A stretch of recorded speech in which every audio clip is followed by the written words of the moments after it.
So you break an arm, right? Yeah. And the X-ray comes back, and it shows this, this jagged white line. Oh, yeah. Unmistakable. Exactly. And the doctor just points at this illuminated screen. And is like, well, there it is. Right. There's the problem. Yeah. It's binary. It's totally clean. And I think, honestly, we absolutely crave that kind of visible, inescapable proof. We really do. We want the X-ray. But what happens when we demand that exact same X-ray level of certainty for, like, the ultimate questions of reality? Yeah, that is the big one. Right. I mean, why doesn't an all-powerful being just, I don't know, write his name in the sky? Like giant, undeniable, flaming clouds. It is basically the ultimate objection. I mean, you hear it everywhere. Yeah. You hear it in, like, university philosophy seminars. Coffee shops. Coffee shops, exactly. And honestly, you certainly hear it in those really quiet, kind of desperate moments. Yeah, the 2 a.m. staring at the ceiling moments. Ugh. When someone is just looking up and thinking, if God is real, why make it a guessing game? Exactly. Because we live in an era that completely worships the empirical. Oh, 100%. Like if something exists, put it under a microscope. Weigh it, measure Put the data in a spreadsheet. And we try to apply that exact same lens to the concept of a divine creator.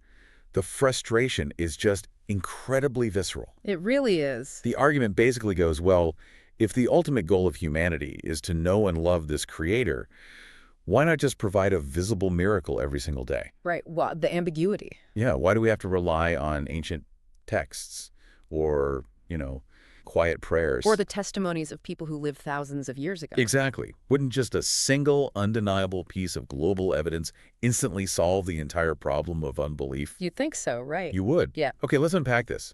Because our mission today for this deep dive isn't to, tell you what to believe. No, not at Or all. to somehow neatly solve the entire debate between atheism and theism. Right, that's way beyond our scope here. Yeah, our goal is to impartially examine the architecture of a very specific, historically massive worldview. And we're drawing from a really fascinating curation of sources today. We are. We're looking at the Catholic apologetic response to this exact objection, relying on material provided by the Sincere Catholic Channel. And, framing it as an architectural exploration is really the perfect way to approach this. I think so, yeah. Because we aren't here to advocate. We're here to map out how this specific theological framework operates internally. To see the gears turning. Exactly. Because the central thesis of the Catholic response to this objection, it's really a masterclass in psychological and philosophical nuance. It really is. The argument essentially posits that God provides enough light for those who sincerely want to find him. Right. But he deliberately restricts that light so as not to completely crush human freedom. It's this incredibly delicate, razor-thin balance between revelation and hiddenness. Yeah. And I want to jump right into the deepest end of the pool here. Because this Catholic framework completely rejects the premise of the objection right out of the gate. They don't even accept the basic assumption. Exactly. The objection says, well, God is entirely hidden, and the source material we're looking at just emphatically denies that. Right. They say absolute, total hiddenness is a complete myth. Yeah. The Catholic perspective doesn't concede the ground that the universe is just this silent, empty room. No, instead it argues that reality is heavily layered with revelation. It's a cumulative case. It's all around us, according to this text. Exactly. The framework suggests that rather than a single blinding flash of undeniable proof, which, spoiler alert, has some severe psychological consequences that we'll get into later. Right, definitely. But instead of that blinding flash, God reveals himself through this vast tapestry of evidence. Like what, specifically? Well, the text lists the creation of the cosmos, the internal human conscience. Human reason. Human reason, yes. Historical events, the historical person of Jesus, the ongoing life of the church. And miracles in the sacraments. It's a really long list. It is. So let's pull on that first thread, creation. Because the text leans heavily on this ancient idea. Yeah, it specifically quotes the Apostle Paul in Romans chapter 1, verse 20. The quote is, let me read it. For the invisible things of him from the creation of the world are clearly seen, being understood by the things that are made. Now pause right there because that phrasing is so interesting. Yeah, the invisible things are clearly seen. Right. I mean, on a purely linguistic level, that just sounds like a flat-out contradiction. How do you see the invisible? It sounds totally paradoxical. But, until you realize it's actually how we navigate reality every single day. What do you mean? Well, think about basic human interaction. You cannot physically see my thoughts. Right. My intellect, my intentions, my emotional state, those are entirely invisible to you. Yeah, I'm just looking at your face. I can't see your mind. Exactly. But if I write a letter, or if I build a house, or if I paint a canvas, Oh, I see where this is going. right, you can clearly see my invisible intentions manifested in the visible things I have actually made. That makes a lot of sense. The Catholic argument applies this exact semiotic logic. Semiotic meaning the study of signs and symbols, right? Yes, exactly. It applies that logic to the entire universe. So, okay, let me try an analogy. If I walk into a dining room, right, and the table is perfectly set, Okay, picture it. the silverware is totally aligned, the napkins are folded into little swans, the candles are lit, the wine glasses are polished, Very nice dining room. very fancy. Wow. I don't need to physically see the host standing there Yeah. to know that a mind was at work. Exactly. The arrangement of the material world in that room communicates the invisible presence of the host. That is a phenomenal analogy, and we actually need to push it even further to understand the depth of the argument here. Okay, push it further. So if you walk into that dining room and see the folded napkins, you don't assume like a minor earthquake rattled the table. And the linen just happened to fall into the exact shape of a swan. Right. You immediately recognize teleology. Teleology, define that for the listener really quick. It's the philosophical concept of design and purpose. Got it. The Catholic worldview asserts that the universe is basically the ultimate set table. The ultimate folded napkin. Exactly. When physicists look at the fine-tuning of the cosmological constants, you know? Or when biologists look at the staggeringly complex, information-rich coding of human DNA. Yes. This framework argues that you are looking at the folded napkins. You are looking at matter that has been deliberately organized by an invisible mind. That's the argument. But it's not just the mathematical or the biological order. Right? Oh, it goes further than that. Because the text goes beyond just saying, well, the math works, therefore God. It explicitly brings in concepts like beauty. And the moral law. Yeah, and this is where I think the argument gets incredibly interesting. Because it moves out of cold physics and right into raw human experience. Exactly. Let's look at the concept of beauty for a second. Okay. In a purely materialistic survival of the fittest evolutionary framework, there is really no strict necessity for awe. Right. A purely functional universe doesn't require the sky to turn like brilliant shades of violet and gold at sunset. It really doesn't. And it certainly doesn't require human beings to possess the capacity to stand in front of that sunset and literally be moved to tears by it. I mean, we just need to know if it's going to rain so we can protect our crops. Right. We don't need to write epic poetry about the clouds. Precisely. The capacity for aesthetic rapture is functionally excessive. It's extra. It is extra. And the Catholic argument suggests that this excess is intentional. That beauty is an act of communication. Yes, it's a signpost. It is the invisible artist deliberately leaving a signature on the canvas. Okay, I like that. And the same logic is applied to the moral law, according to the source. Yes, absolutely. Walk me through the moral law aspect, because I know a lot of people would push back on that immediately. Oh, for sure. They'd say, well, morality is just a biological imperative, right? It's just there to keep the tribe from killing each other so the species can survive. Yeah, that is the standard secular counter-argument. Right. But the Catholic framework and classical theism in general really points out a massive flaw in that biological reductionism. What's the flaw? Well, if morality is just a survival instinct, then it has no objective authority over us when our personal survival or pleasure conflicts with it. Okay, I see. Yet human beings universally experience the moral law not just as a, helpful suggestion for group survival. Right, it feels much heavier than that. It's experienced as an authoritative command. Like, when you see someone abusing a child, you don't just think, oh, that behavior is suboptimal for species propagation. No. You think that is objectively evil. Yeah. And the feeling of guilt when we do something wrong, it isn't just the fear of social ostracization. Exactly. It feels like we have violated a standard that actually exists outside of ourselves. It feels like an obligation to a higher authority. Yes. And if there is an objective moral law, the logic dictates there must be a moral lawgiver. Because a law cannot just write itself. Right. So when the text says God is revealed through creation, It means that every time you are struck by the beauty of a symphony, Or every time you feel the weight of an absolute moral duty. or every time you marvel at the mathematical intelligibility of the stars, Yeah. you are not experiencing a silent universe. You are experiencing a universe that is constantly, actively speaking. Okay, I hear all of that.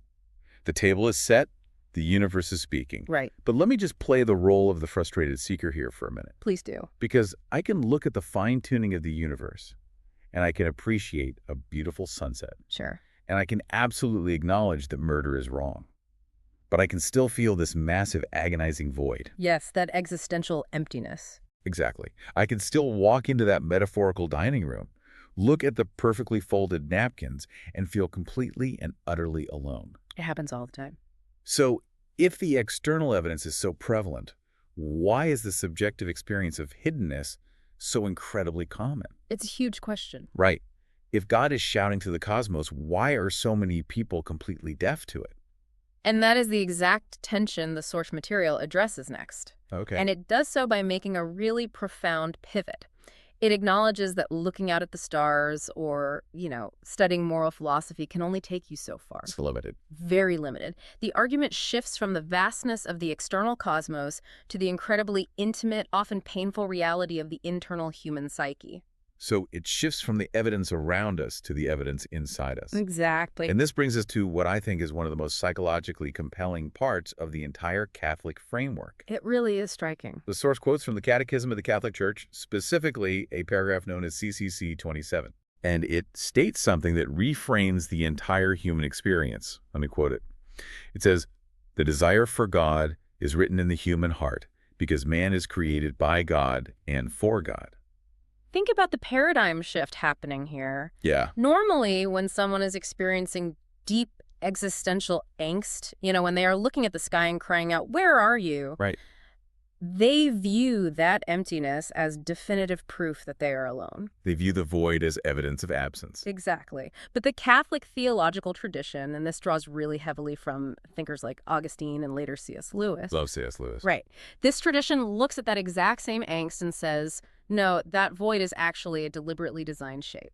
And the analogy they use in the source material to illustrate this is so sticky. It's so good. It really relies on just basic human biology. Right. It says a hunger points to the existence of food. Yes. A thirst points to the existence of water.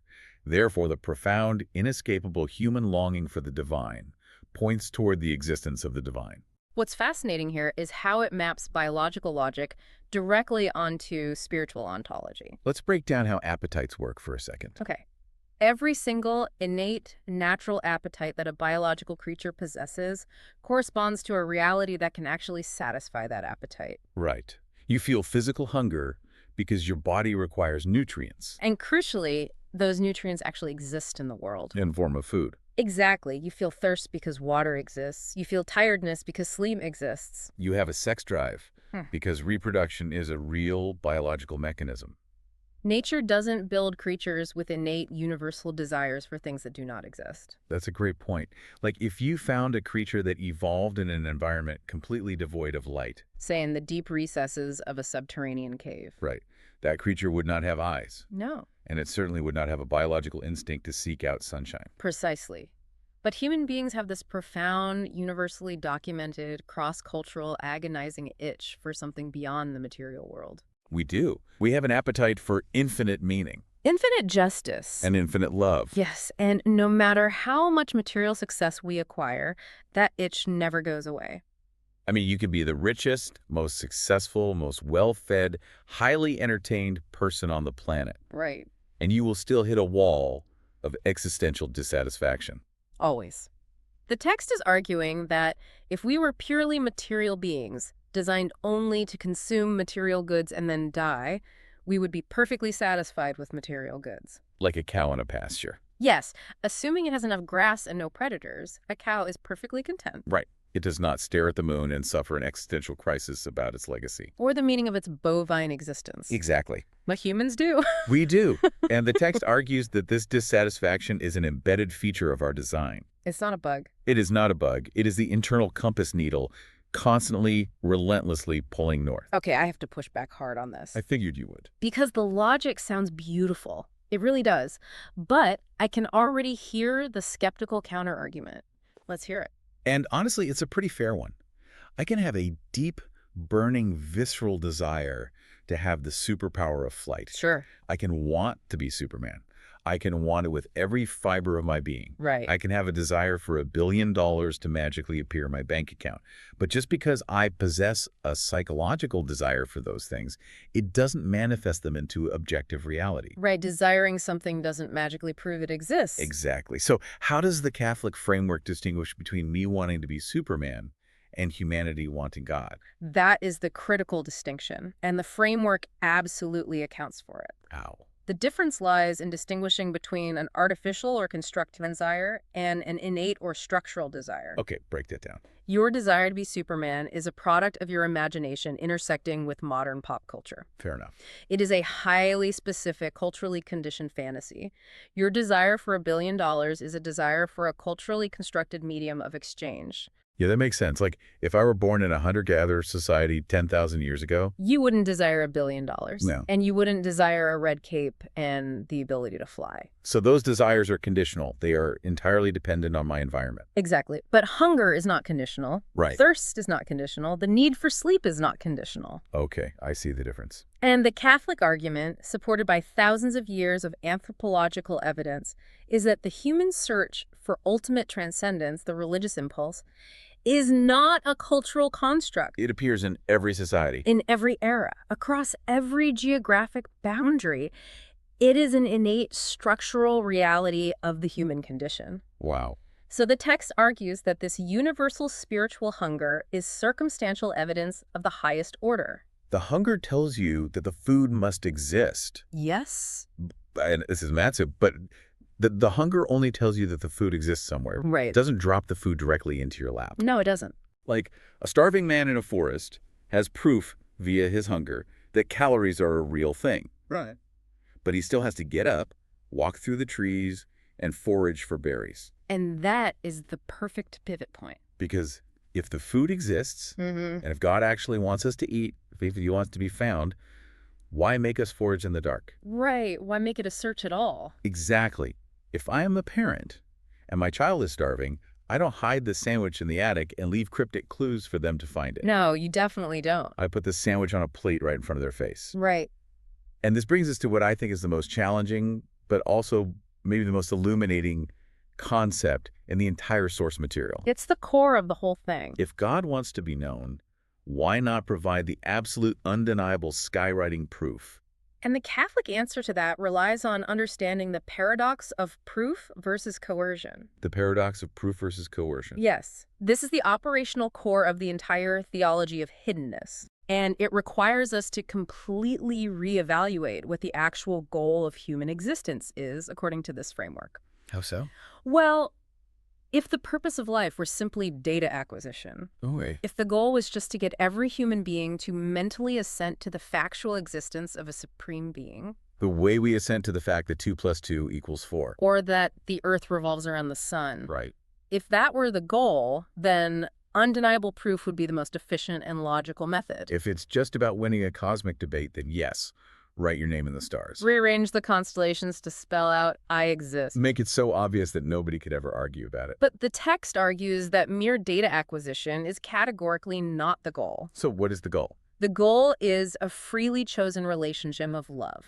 Love. Yes. And love, by its very metaphysical definition, operates on a completely different frequency than mathematical certainty. Okay, let's unpack this carefully because this is huge. What are the mechanical requirements of love as defined by this worldview? According to the philosophical tradition, love requires invitation. Okay. It requires a response. It requires trust. And fundamentally, it absolutely requires freedom. Freedom. Yeah. Meaning authentic love cannot be forced. Exactly. If you remove the capacity for someone to say no, then their yes becomes entirely meaningless. Here's where it gets really interesting, because the source material brings in a quote from the book of Hebrews to back this up. Chapter 11, verse 6. Yeah. Yes. It says, "But without faith, it is impossible to please God.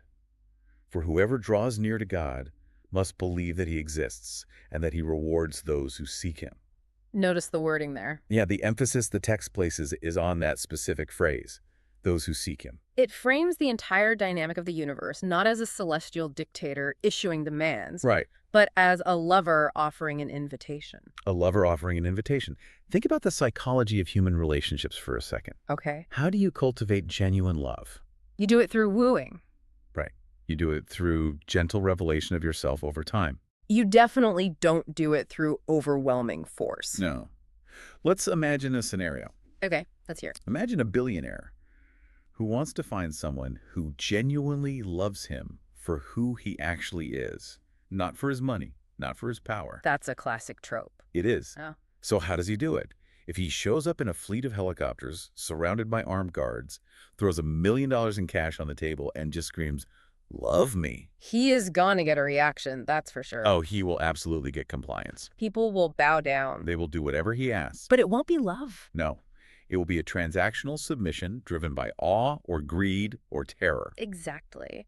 To find real love, that billionaire has to hide his overwhelming attributes. He had to disguise himself. He has to make himself vulnerable and approach the person on equal footing, giving them the actual space and freedom to reject him. That makes perfect sense on a human level. I want to try an analogy here to see if it maps onto the theological scale the text is using. Go for it. It feels like demanding undeniable, overwhelming proof from an infinite God is basically the equivalent of someone pointing a loaded cannon at your head. A loaded cannon. Yeah, pointing a cannon at your head and demanding that you love them. Okay, wow. If I have a cannon pointed at my face and the person behind it says, "Commit your life to me," my survival instinct immediately kicks in. Of course. I will instantly comply. I will say whatever vows you want me to say.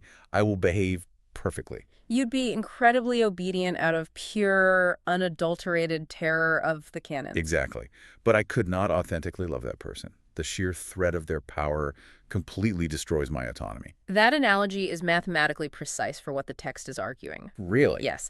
When we are dealing with an infinite, omnipotent, omnipresent being, the uncreated creator of the cosmos, Right. we are dealing with a reality of such staggering, incomprehensible weight that if it were to fully uncloak and manifest in our immediate presence, What happened? human cognition and human will would simply collapse under the gravity of it. We wouldn't be making a free choice at all. No, you would be reacting to an overwhelming stimulus. You wouldn't be choosing to love God. Mm. You would be violently coerced by the undeniable, terrifying reality of his absolute power. Your autonomy would be vaporized. Completely vaporized. Therefore, the Catholic framework argues a deeply counterintuitive point here. Okay, lay it on me. The hiddenness of God, the ambiguity that skeptics use as proof of his absence. Right. It is actually the ultimate act of divine restraint. Divine restraint. Yes. It is God deliberately holding back the overwhelming, blinding light of his reality. Intentionally creating a shadowed space where human free will can actually exist. That is just a staggering paradigm shift. It flips the whole objection on its head. It really does. The silence isn't abandonment. It is the protective boundary required for free will to breathe. Yes. It's like stepping back to let a toddler learn to walk. That's a good way to put it. If you hold them tightly forever, they never fall, sure. But they also never learn to walk on their own. The text argues that God respects human freedom so much that he is willing to risk our rejection. And our accusations of his absence. Exactly. He risks all of that in order to preserve our ability to authentically choose him. Okay, I follow the logic. I see how absolute blinding 24/7 manifestation would vaporize free will. Right. But wait a minute, let me play devil's advocate again. Please. I'm not asking to see the full, unfiltered glory of the infinite creator. I don't need the universe to peel back. Okay, so what do you want? What about just a really good, solid, localized miracle? Right? What about a burning bush in my backyard? What about a voice from the clouds just once? Just a little something. Yeah. Surely a singular, undeniable miracle wouldn't completely destroy my autonomy, but it would give me the data I need to make an informed choice, right? It is the most natural assumption in the world. It makes sense to me. If I just saw a miracle, all my doubts would vanish, and I would instantly believe and change my life. Exactly. But the source material tackles this exact assumption head-on. How? By looking at the historical and psychological narrative contained within Scripture itself. Okay. The Catholic argument points out a massive, glaring historical pattern. What's the pattern? People who witnessed the most spectacular, undeniable miracles imaginable still routinely rejected God. And the examples the text pulls are not minor things. Yeah, these are huge. We aren't talking about someone surviving a car crash or seeing a weird shadow in a church. Yeah. We are talking about the Exodus generation. Yes. According to the text, these are people who literally watched the Red Sea part. They walk through walls of water. They ate manna that physically precipitated from the sky every single morning. They saw a pillar of fire guiding them at night. And yet, what does the narrative say they did? Almost immediately, they built a golden calf to worship instead. It's wild. They grumbled, they rebelled. They lost faith the second things got difficult. The text also brings up the New Testament examples, which are just as crazy. Right, look at the Gospels. It talks about Jesus raising Lazarus from the dead. Lazarus had been in a tomb for 4 days. 4 days, starting to decompose. And he walks out alive in front of a massive crowd. And Jesus healing men who were born completely blind right in front of the religious authorities. And the reaction of the authorities wasn't, oh wow, undeniable proof, let's worship him. No, it wasn't. Their reaction was, how do we kill him so he stops disrupting our power structure? This is a devastating critique of human psychology. It really is. We like to think of ourselves as purely rational creatures operating like computer algorithms. Input data, output belief. Exactly. We assume that if you just input the miracle, the output will automatically be faith and moral transformation. But this theological framework argues that human beings are not primarily driven by raw intellect. No, we are driven by our wills, our desires, our fears, our pride. And our deeply ingrained habits. It sounds a lot like the modern psychological concept of cognitive dissonance. Oh, absolutely.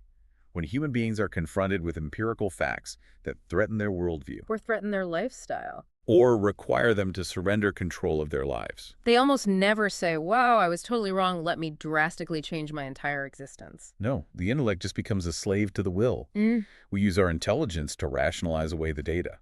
If we connect this to the bigger picture, it completely changes how we view evidence.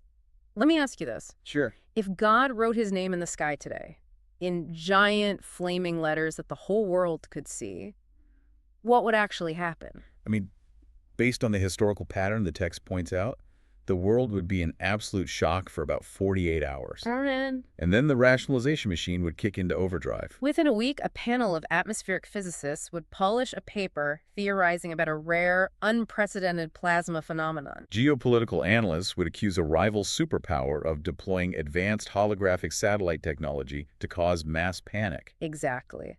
Psychologists would write best-selling books about collective hysteria and mass hallucination triggered by climate anxiety. We would absolutely find a way to dismiss it, because accepting it would demand a total surrender of our autonomy. Because if the flaming letters in the sky are real, then I am not the master of my own universe anymore. Right. I have to answer to whoever wrote those letters. And human pride fiercely resists that submission. Fiercely. The text actually quotes Jesus in the Gospel of John, chapter 20, speaking to Thomas. Doubting Thomas. Right. Thomas demanded to physically touch the wounds of the resurrected Christ before he would believe. And what does Jesus say to him? He says, "Blessed are those who have not seen and yet have believed." So faith in this framework isn't supposed to be blind, irrational guessing, but it's also not supposed to be the result of scientific compulsion. Exactly. Faith is trust based on what the text calls sufficient light. Let's define sufficient light. What does that actually mean in this context? It means God provides enough evidence through creation, conscience, history, and testimony to make faith a perfectly reasonable, intellectually sound choice. But he never provides so much overwhelming, inescapable evidence that it bypasses your will and forces your compliance. Right. There is always enough ambiguity left over to allow the hardened heart to look away if it really wants to. So a miracle, no matter how spectacular, cannot force a stubborn will to love. It can only force fear or temporary awe. Okay, so if overwhelming spectacle is off the table because it crushes free will, Right. and if localized miracles are ultimately ineffective because human pride just rationalizes them away, Yeah, what is left? that's the question. How does God reveal himself according to this Catholic framework? If he refuses to be a spectacle, what form does the revelation take?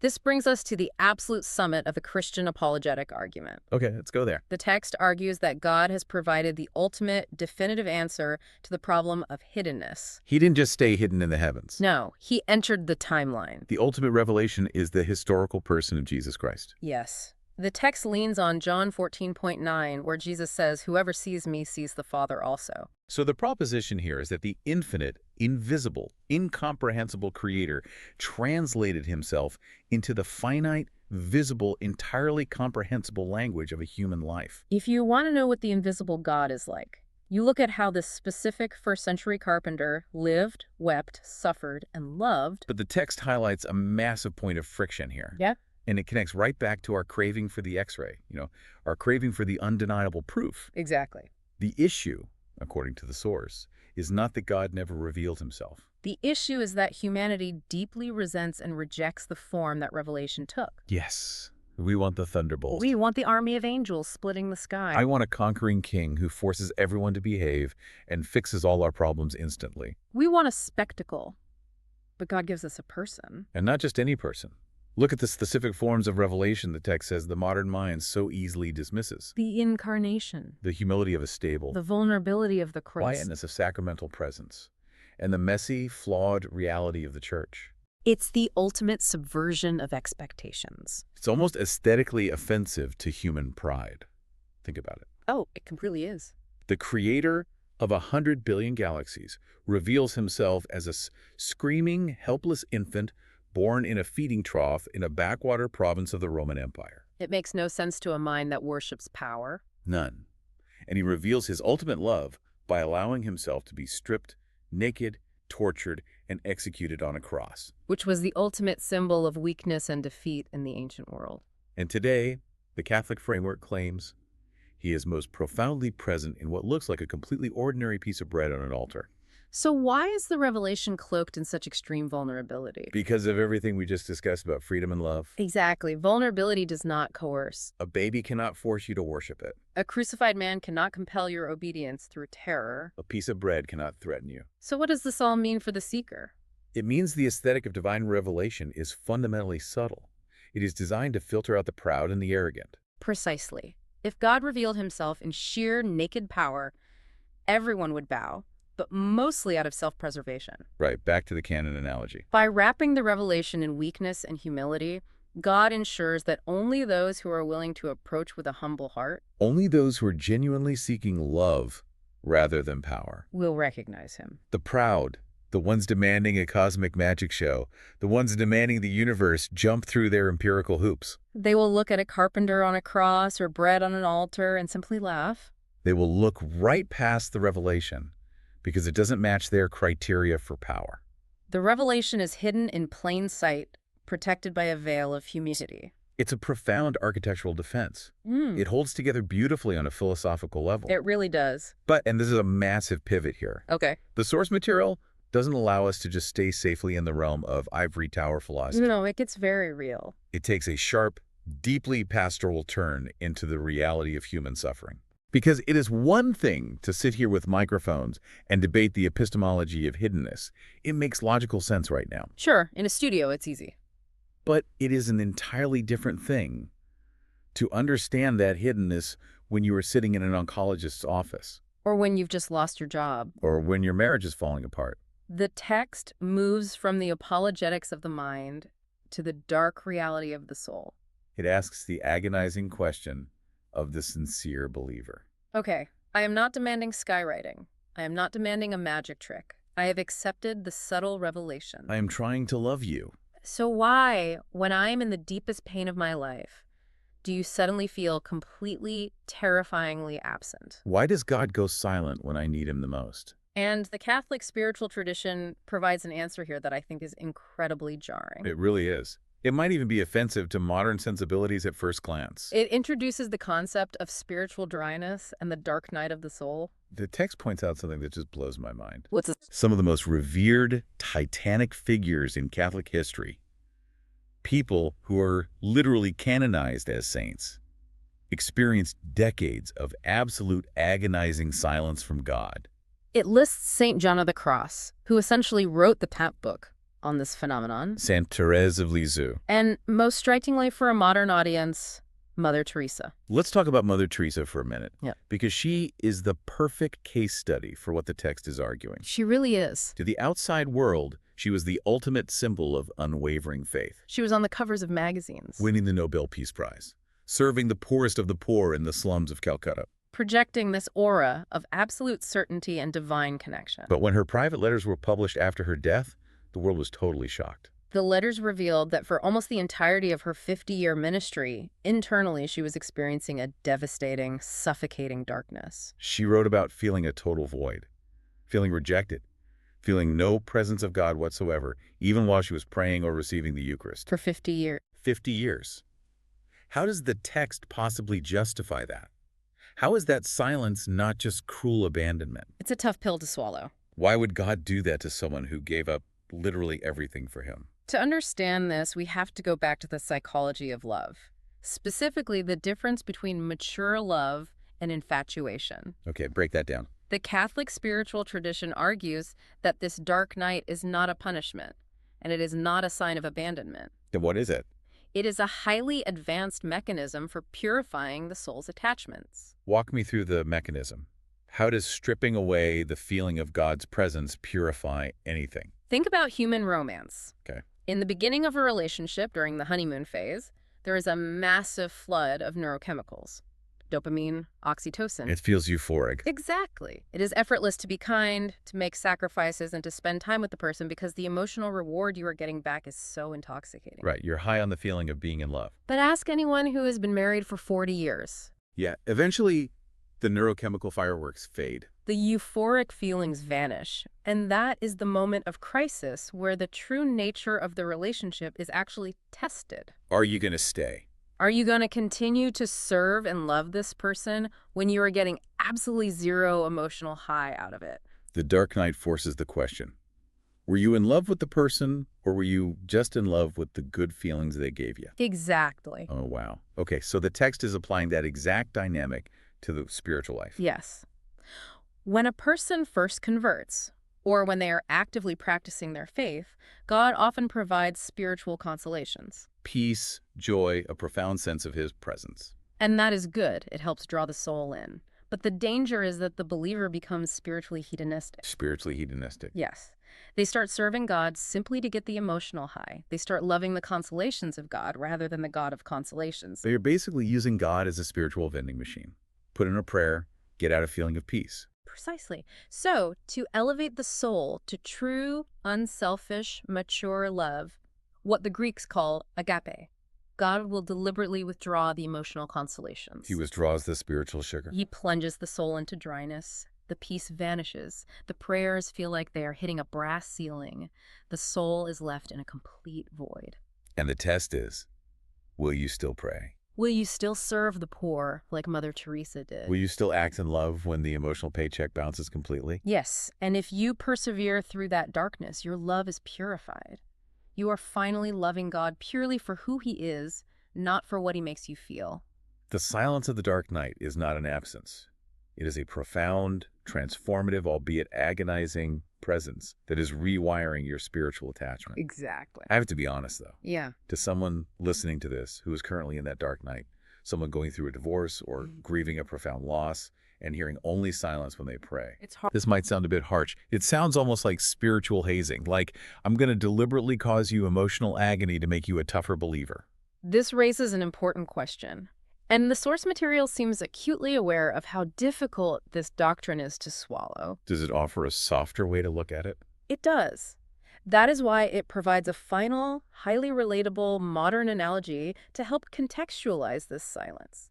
It tries to reframe the darkness not as hazing, but as an act of profound respect. Yes, the exam room analogy. I love this part of the text because it brings all of this dense mystical theology right down to a human experience that every single listener has had. We've all been there. The text compares the hiddenness of God and his silence during our struggles to a teacher administering a final exam. Let's explore the dynamics of that room. Okay.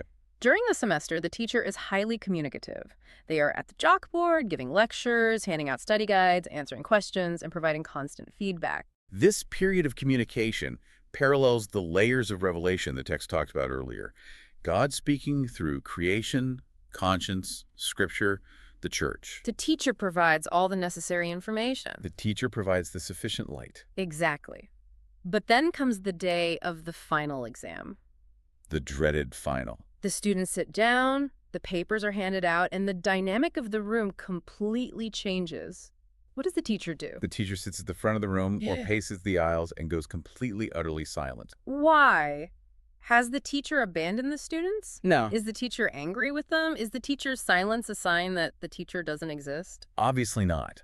If the teacher were to stand over a student's shoulder during the final exam and whisper all the correct answers into their ear, it would completely invalidate the entire purpose of the test. Right. The test isn't to measure the teacher's knowledge, it's to measure what the student has internalized.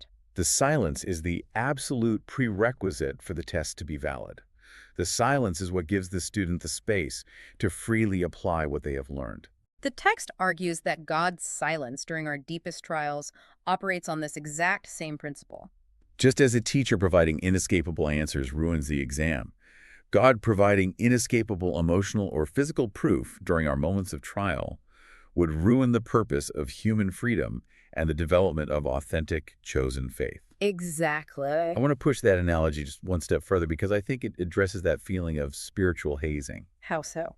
When you are a student taking a really difficult test, the silence of the teacher might feel frustrating. You might want to raise your hand and beg for a hint, Sure. but ultimately, the teacher's silence is a profound sign of their respect for your capability. They believe in you. They are stepping back because they trust that you have what it takes to navigate the problem. They are treating you as an adult, not an infant. That is the ultimate synthesis of the Catholic framework presented in this source material. It's powerful. The hiddenness of God, the lack of undeniable skywriting, the subtlety of the incarnation, and even the agonizing silence of the dark night, all of it is framed not as a deficiency in God's power. And certainly not as evidence of his absence. No. It is framed as a meticulously calibrated environment designed by a supreme intelligence to maximize human freedom and protect the potential for authentic love. He gives enough light to see by, but enough darkness to allow us to choose whether we will open our eyes. It is a stunning architectural achievement of theology. It completely flips the board on the skeptic's demand for proof. So, as we wrap up this deep dive, let's trace the incredible journey we've just taken through this source text. It's been a long road. We started with that universally relatable objection.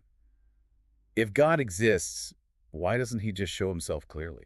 And we saw how the Catholic response dismantles the idea of absolute hiddenness, pointing to the active language of creation, the precision of the cosmos, the existence of beauty, and the undeniable weight of the moral law.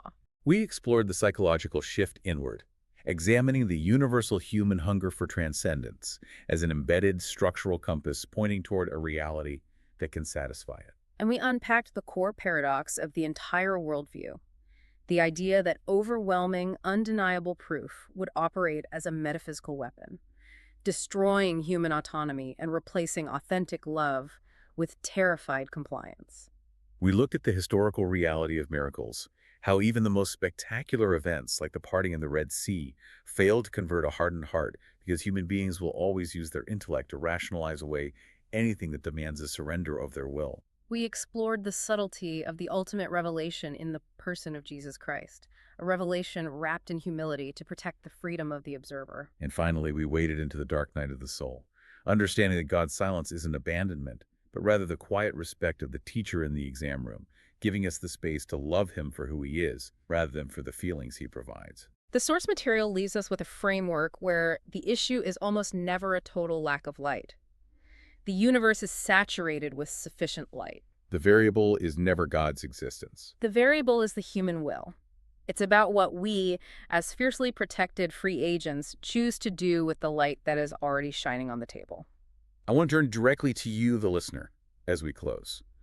Regardless of where you stand on the religious spectrum, whether you find this Catholic apologetic framework deeply convincing, or whether you remain a committed skeptic, I want you to consider your own relationship with evidence and certainty in your daily life. Think about your relationships, your career choices, your deepest commitments. How often do we paralyze ourselves by demanding hard data, absolute proof, and ironclad guarantees before we are willing to take a step? How often do we scream for the X-ray when what the situation actually requires is the courage of vulnerability and trust? It is the tension that defines the human experience.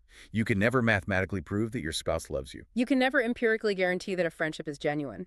At some point, in every meaningful endeavor of human life, you have to cross the terrifying gap of ambiguity with an act of trust. This theological text is simply arguing that the ultimate reality of the universe demands the exact same courage. We crave the X-ray. We want the clean, unbroken line of proof that forces us to believe. But maybe the murkiness isn't a flaw in the system. Maybe the murkiness is the system. I want to leave you with a final thought to mull over as you step back into your day, building on the profound ideas we've explored from this text. What's the thought? If perfect, undeniable clarity truly destroys freedom, as this framework argues, if the overwhelming, uncloaked presence of absolute power would crush our ability to choose, then perhaps our daily, agonizing struggle with uncertainty and doubt isn't a sign that the universe is broken or empty or silent. No. Perhaps that very uncertainty is the ultimate proof that our capacity to choose, our free will, our ability to authentically love, is being fiercely, relentlessly protected.